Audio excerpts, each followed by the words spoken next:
සුබ දවසක් කියලා පිළිගන්න අදත් ඔයගොල්ලෝ අපේ YouTube channel එකට.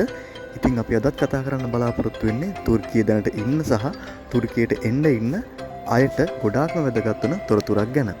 ඉතින් අද අපි කතා කරන්නේ තුර්කියට ආව කෙනෙක්ගේ SIM එක. එහෙම නැත්නම් තමන්ගේ ෆෝන් එක දවස් 90ක් හෝ 120ක් ඇතුළත ඩොක් වෙනවා කියලා ගොඩක් අය කියනවා. මේ කතාව ඇත්තද?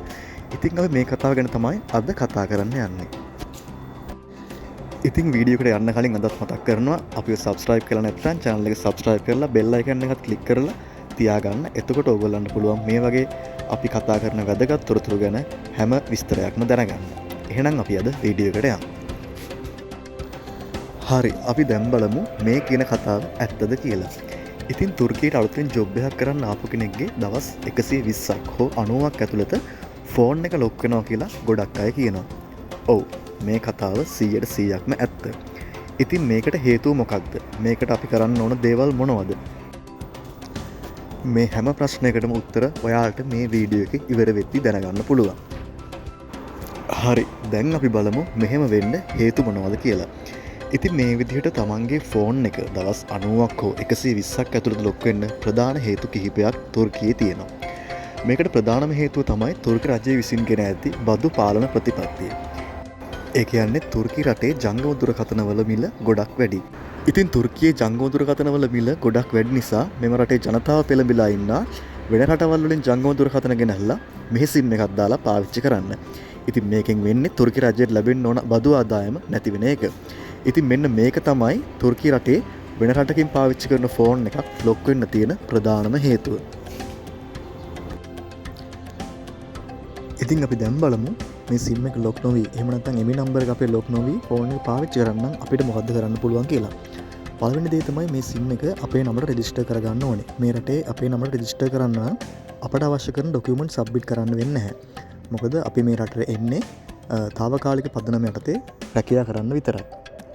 ස්ථිර පදිංචියට කෙනෙක්ට මේක ලියාපදිංචි කරන්න පුළුවන්. හැබැයි ලියාපදිංචි කරන්නත් ලොකු මුදලක් වැය වෙනවා. ඒ කියන්නේ 2025 අවුරුද්දේ තිබ්බ ටැක්ස් ෆී එක තුර්කි ලීරා 45000ක්. ඒක මේ අවුරුද්ද වෙනකොට තුර්කි ලීරා 54000ක් 57000ක් වගේ අගයකට වැඩි කරලා තියෙනවා. ඒ කියන්නේ ලංකා මුදලින් ගත්තොත් අද තියෙන අගයත් එක්ක සාමාන්‍යයෙන් රුපියල් ලක්ෂ 4ක් විතර වගේ මුදලක් වෙනවා මෙහි SIM එක රෙජිස්ටර් කරන්න. ඉතින් ඒ කියන්නේ අපට පළවෙනි ඔප්ෂන් එක පාවිච්චි කරන්න බැරි වෙනවා. ඊළඟට අපි බලමු දෙවෙනි ඔප්ෂන් එක මොකක්ද කියලා. දෙවෙනි ඔප්ෂන් එක තමයි මේ රටේ ෆෝන් එකක් කරන් මේ SIM එක දාලා පාවිච්චි කරන එක. හැබැයි මේ රටේ ෆෝන් ගොඩක් ගණන්. ඒකට අපිට කරන්න පුළුවන් පාවිච්චි කරපු ජංගම දුරකථනයක් මිලදී ගන්න පුළුවන්. සාමාන්‍යයෙන් ලීරා 3500 නම් වගේ උඩට පාවිච්චි කරපු ෆෝන් තියෙනවා. හැබැයි එතනත් අපිට ප්‍රශ්නයක් තියෙනවා. ඉතින් ওই පාවිච්චි කරපු ජංගම දුරකථනයක් ගන්න එකේ තියෙන ගැටලුව තමයි සමහර වෙලාවට මේ රටේ අපිට එක එක ඇප් පාවිච්චි කරන්න වෙනවා. ඒ කියන්නේ සමහර වෙලාවට අපි සල්ලි ලංකාවට යවන්න පාවිච්චි කරන්නේ Wise කියලා ඇප් එකක්. ඉතින් ඒ වගේ තව ඇප්ස් ගොඩක් ಜಾති අපිට මේ රටට ආවම පාවිච්චි කරන්න වෙනවා. ඔන්න ඔය කියන විදිහේ ඇප් සමහර විට සපෝට් කරන්න නැති වෙන්න පුළුවන්. ඒක හැම ෆෝන් එකකම ඉෂුව එකක් නෙමෙයි. හැබැයි ගොඩක් ෆෝන් වලට ඔන්න ඔය ප්‍රශ්නේ ඇවිල්ලා තියෙනවා. ඉතින් දැන් අපි බලමු අපිට පාවිච්චි කරන්න පුළුවන් ලේසිම සහ පහසුම විකල්පය මොකක්ද කියලා. මේකට කරන්න පුළුවන් හොඳම දේ තමයි portable Wi-Fi router එකක් use කරන එක. සාමාන්‍යයෙන් මේ වගේ Wi-Fi router එකක් ලීරා 1500ක් 2000ක් වගේ අතර මිලකට අපිට මිලදී ගන්න පුළුවන්. ඉතින් කරන්න පුළුවන් හොඳම දේ තමයි මේ වගේ Wi-Fi router එකට SIM එක දාලා ඒ හරහා ෆෝන් එක පාවිච්චි කරන එක. එතකොට ඔයාගේ ෆෝන් එක ලොක් වෙන්නේ නැහැ. මොකද ඔයාගේ SIM එක තියෙන්නේ ෆෝන් එකේ නෙමෙයි ඔයාගේ Wi-Fi router එකේ.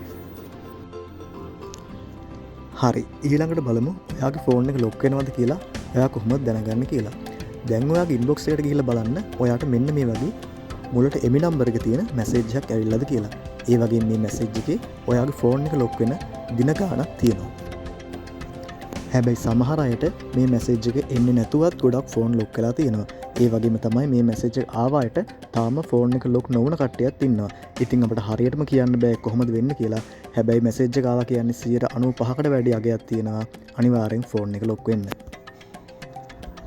ඉතින් මේ ෆෝන් එක ලොක් වුණා කියලා බය වෙන්න එපා. ඔයා ලංකාවට ගිහිල්ලා ලංකාවේ SIM එක දාපු ගමන් ආයෙත් ඒ ෆෝන් එක ඒ විදිහටම වැඩ කරනවා. මෙහෙ කරන්නේ මෙහි SIM එකට අදාළව මේ ෆෝන් එකේ තියෙන එමි නම්බර එක තමයි මෙයා ලොක් කරන්නේ. ඉතින් මම හිතනවා මේ කියපු කාරණාව ගැන ඕගොල්ලන්ට දැනුමක් ලැබෙන්නේ නැති කියලා. මොනවා හරි දැනගන්න දෙයක් තියෙනවා නම් ප්‍රශ්නයක් තියෙනවා නම් කමෙන්ට් එකක් දාගෙන යන්න. ඒ වගේම වීඩියෝ එක හොඳයි කියලා හිතෙනවා නම් තව කෙනෙක්ට බලන්න ෂෙයා කරන්න.